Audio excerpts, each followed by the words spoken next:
there was a person who had an experience with the Lord when they saw these 7 mountains of influence. What I really believe that is the ways that society has structured itself. These systems and structures exist. That humanity is all trying to clamor and climb for influence and power and growth and trying to better itself. But none of these mountains lead to heaven.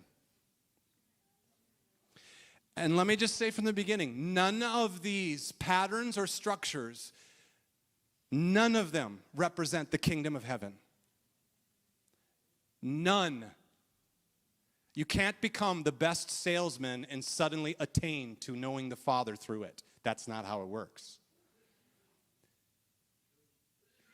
When you turn 18 to 20 years old, something takes place in a young person. They start to be curious about the world.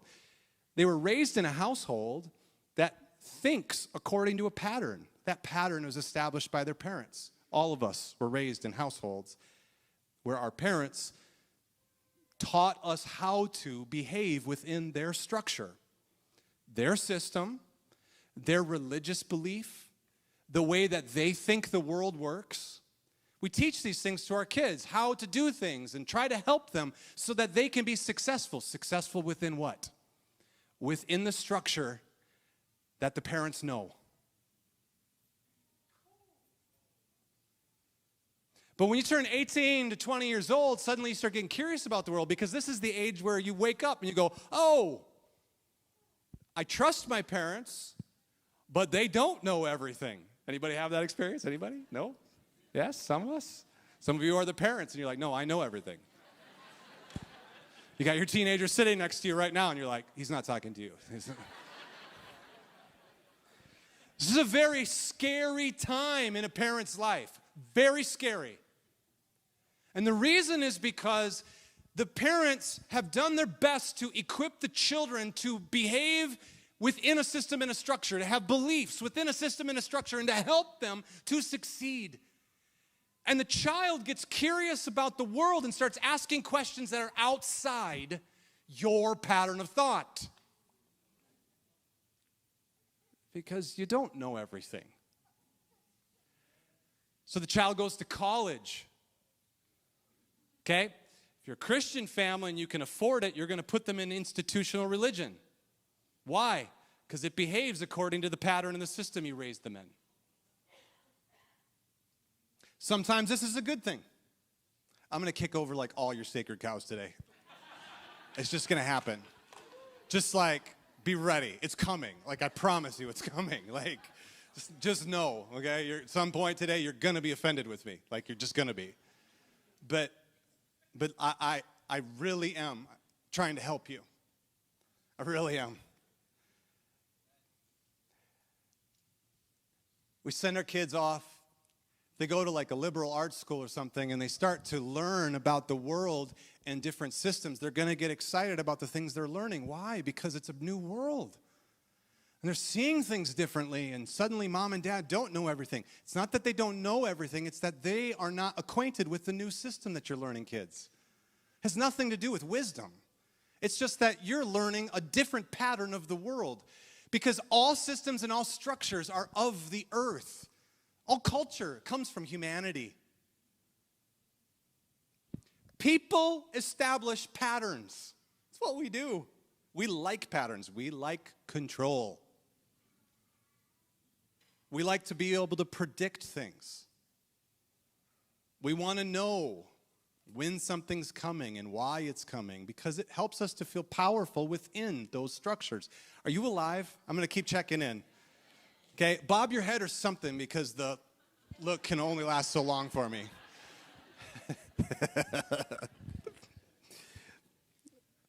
Okay. If a child begins to learn a new pattern in the world, it's very scary for a parent that is living and they have formed their worldview in a different system. Because they're unfamiliar with it and they have no power in it and they have no influence in it. And so your child begins to think differently and suddenly it's threatening. And so what religion does is religion, which is a system, tries to speak against another lower level world system. And we have fights with words, and we try to discredit one another. And in that process, you don't realize it, parents, but you're alienating your child because they were starting to feel powerful. This thing is necessary for you to come to understand because I don't want you to have prodigal kids. I don't want you to have to go through your child ran away and went into the world and never comes home again. Religion itself is a system. It is a structure. Now, all patterns of the world, so a child could go off to college and learn new things. Or they could get curious about spirituality. I have a friend who did this. Grew up in the church and then got curious about spirituality, got into things like Reiki healing and spiritualism, ended up being curious about Hinduism, went to India and had a powerful experience himself. And he was learning new things and he got excited about it. And so he began to practice the things he was learning. Is feeling powerful within it. Why? Because it's new. Because it's a ladder.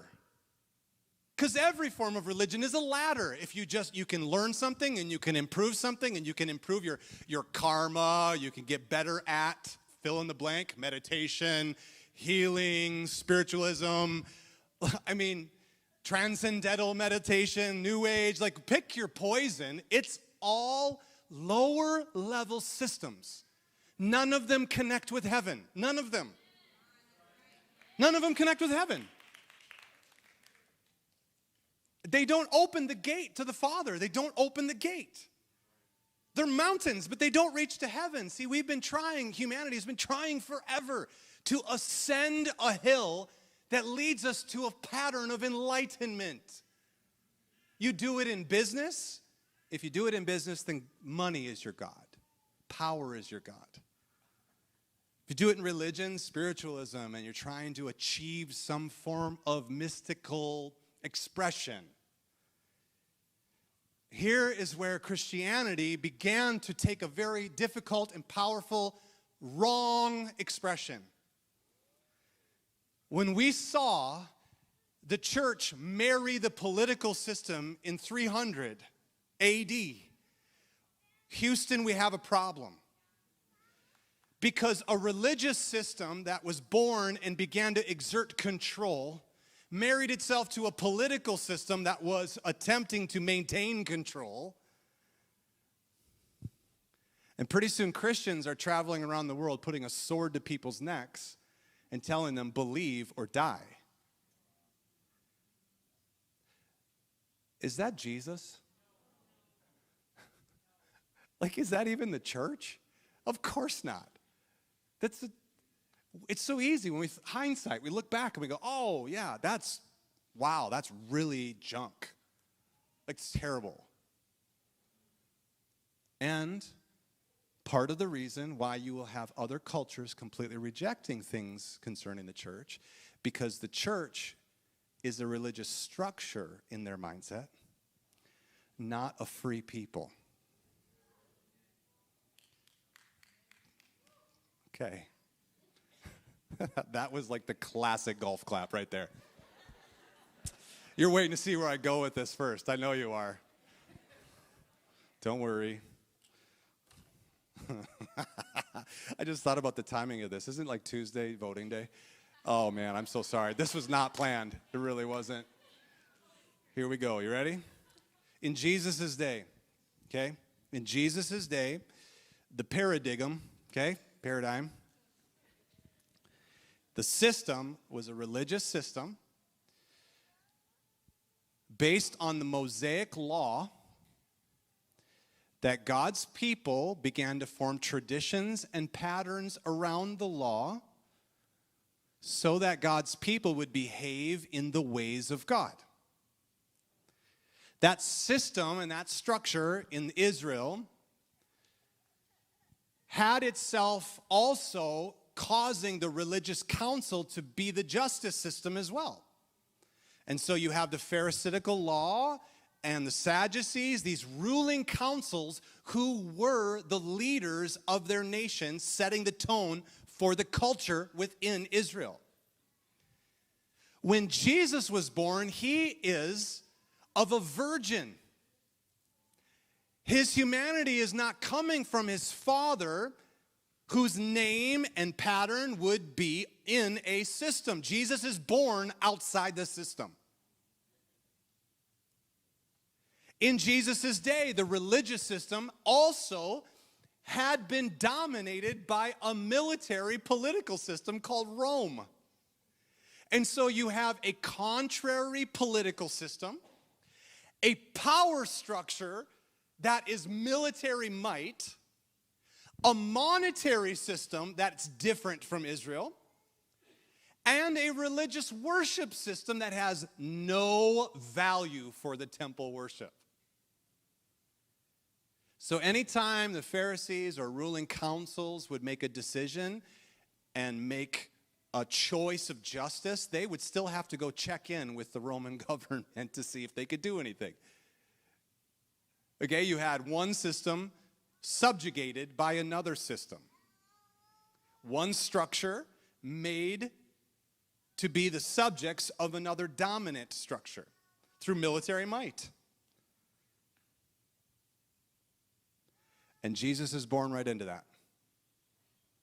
The King of all kings is born into a time of systematic, structural crisis. Jesus is born and he is raised in the pattern of Israel, the pattern of Jewish worship. He goes to the temple for festivals. He is a part of the worship system. He's been fully, he's raised in this. This is his people. This is God's people. And he is the Messiah, the one who's come to liberate God's people. And so he learns everything. But let me tell you, my friends, for the first 30 years of his life, he was not submitted to that system. He was born out from under it. On the day of his baptism, when John baptizes him, he is baptized into fulfilling the law and the prophets. He subjects himself to the futility of a system that doesn't reach heaven, so that he could fulfill the obligation of the law and the prophets, fulfill the Mosaic, Abrahamic, covenantal process, fulfill the covenant, and create a new one. He would walk through the religious system and win because he wasn't submitted to it. He atones for our sin, and with his blood, he opens a new covenant, a new way. The gate to the Father. He gives us access directly to the Father, not through a structure, a system, a subculture, none of it. Straight to the Father. He opens the door. He says to every one of you, you have access to the Father. You're not needing to go through the papal system, the priesthood system, the religious nonsense of whatever version of isms that you want. Denominationalism. Praise Jesus, it's on its way out. But we're also not creating a new version of charismaticism or Pentecostalisms. In fact, the call today is to come out from under all of that. Do not subject yourself to it, because he set you free from them. He opened the gate to the Father so that you're not needing to go through anyone else to get to the Father.